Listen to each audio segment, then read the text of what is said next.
Hello, hi everyone, જય શ્રી કૃષ્ણ. સ્વાગત છે ટેસ્ટી ફૂડ વિથ સિમીઝ વ્લોગ. આજની રેસીપી છે ભરેલ ભીંડી. તમે જો આ રીતે બનાવશો તો જરાય પણ ચીકાશ નહીં રહે અને ખાવામાં ખૂબ જ સ્વાદિષ્ટ બનશે.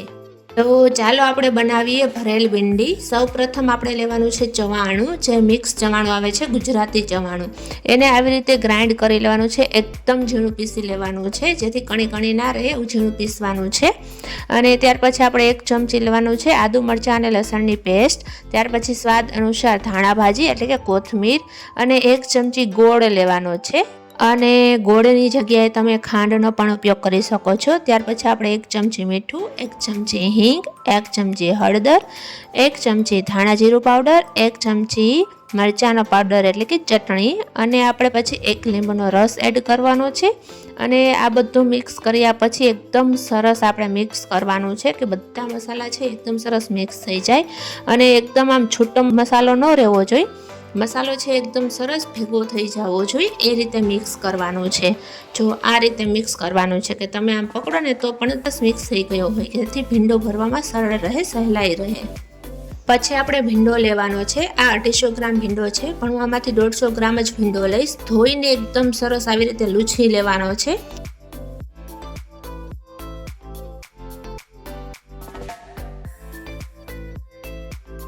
આપણો બધો ભીંડો છે એકદમ સરસ લૂછીને સાફ થઈ ગયો છે. પછી આપણે ભીંડાને બંને બાજુથી આવી રીતે કટિંગ કરી લેવાનું છે અને વચ્ચેથી આખો ઉપરથી લઈને નીચે સુધી એવી રીતના ચેકો કરવાનો છે, જેથી આપણે ભીંડો ભરી શકીએ.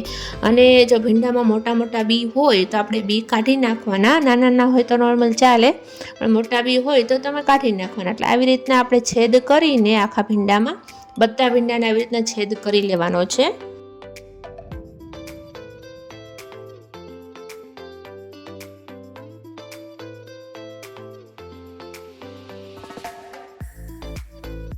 તો હવે આપણા બધા ભીંડામાં જો આવી રીતના છેદ થઈ ગયો છે, તો હવે આપણે જે મસાલો બનાવ્યો છે એ આપણે ભીંડાની અંદર ભરશું.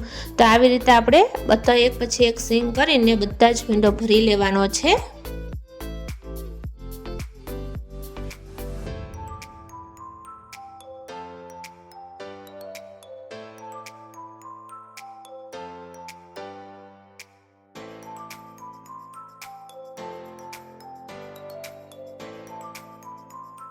તો હવે આપણે બધી જ ભીંડાની સીંગું છે એ ભરાઈ ગઈ છે. જો ભરાઈને કેટલો સરસ લાગે છે, જોઈને જ ખાવાનું મન થઈ જાય છે. ત્યાર પછી આપણે એક તપેલીમાં પાણી લેવાનું છે, ગરમ કરવા મૂકવાનું છે. હલકું ગરમ થાય એટલે એના ઉપર આવી રીતના કાણાવાળી તમારી પાસે ડીશ હોય છે, સારણી હોય છે કે કંઈ પણ હોય છે, ડીશ મૂકવાની છે. અને એની ઉપર આપણે ભરેલ ભીંડાની સીંગું બધી છે ને મૂકવાની છે, કારણ કે બધી સીંગોને આપણે બાફવા મૂકીશું. બાફીને જ પછી આપણે એનો વઘાર કરીશું. તો ત્યારે મેં મૂકી છે બધી સીંગોને બાફવા માટે. અને પછી બધી સીંગ આપણે મુકાઈ જાય પ્લેટમાં, પછી એના ઉપર આપણે આવી રીતના ડીશ ઢાંકવાની છે. અને ડીશ ઢાંકીને એના ઉપર કંઈ પણ વજનવાળું મૂકી દેવાનું છે. કે મેં અત્યારે દસ્તો રાખ્યો છે, તમે કંઈ પણ પથ્થર રાખી શકો છો. આપણે ખાંડવાની ખાયણી હોય છે પથ્થરની કે લોખંડની, એ પણ રાખી શકો છો. તો જો 10 મિનિટ આપણે ભીંડાને બાફવાનો છે. 10 મિનિટ પછી આપણે જોવાનું છે કે આપણો ભીંડો બફાઈ ગયો છે.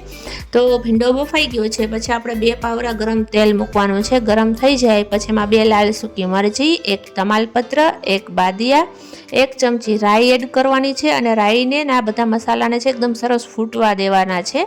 બધા મસાલા સરસ ફૂટી જાય પછી એમાં આપણે 1 ચમચી હળદર, 1 ચમચી હિંગ, 5 થી 6 લીમડાના પાન અને 1 નાનું એવું ટમેટું લીધું છે, જે ઝીણું કટિંગ કરી લીધું છે. અને એને પણ આપણે એડ કરવાનું છે. અને પછી એકદમ સરસ સાંતળવાનું છે.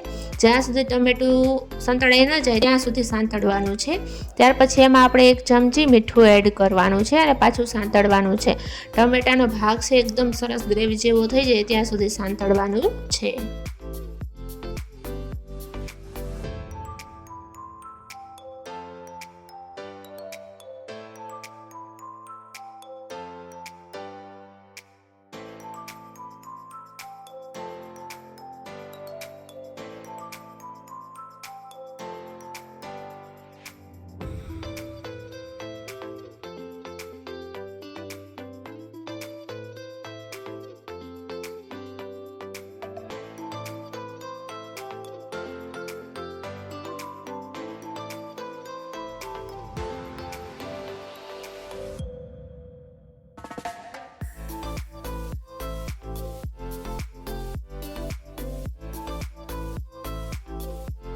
તો આપણી ગ્રેવી છે એકદમ સરસ ચડી ગઈ છે. તો એમાં આપણે 1 ચમચી લાલ મરચું પાવડર એડ કરીશું, એટલે કે ચટણી એડ કરીશું. અને ત્યાર પછી આપણે એકદમ સરસ ચટણીનો કલર તેલમાં બેસી જાય ત્યાં સુધી સાંતળવાનું છે. અને એકદમ સરસ સંતળાઈ જાય ત્યાર પછી આપણે જે મસાલો બનાવ્યો હતો, ભીંડામાં ભર્યો હતો, એ થોડોક બચ્યો હતો, તો એ આપણે એડ કરીને આપણે એને પણ થોડીક વાર આપણે સાંતળીશું. એકદમ સરસ આપણે મિક્સ કરી દેવાનું છે ગ્રેવીમાં, અને થોડીક વાર આપણે એને સાંતળવાનું છે જેથી મસાલો પણ ચડી જાય. ત્યાર પછી આપણે ભરેલો ભીંડો આપણો બફાઈ ગયો છે, એને આવી રીતના એક પછી એક સિંગ લઈ અને આપણે એને એડ કરવાની છે. અને ત્યાર પછી એકદમ સરસ હળવા હાથેથી હલાવવાનું છે, જેથી સિંગું છે એ બધી એમાંથી મસાલો નીકળી ના જાય. એટલા માટે એકદમ સરસ આપણે હલકા હાથે આવી રીતના હલાવવાનું છે.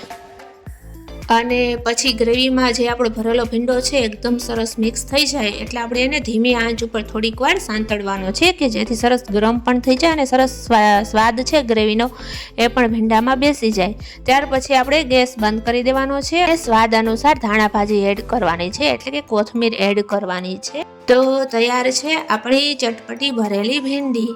તો આવી જ રીતે મારી ન્યૂ રેસિપી જોવા માટે મારી ચેનલને સબસ્ક્રાઈબ કરો, લાઈક કરો અને શેર કરો. Thank you.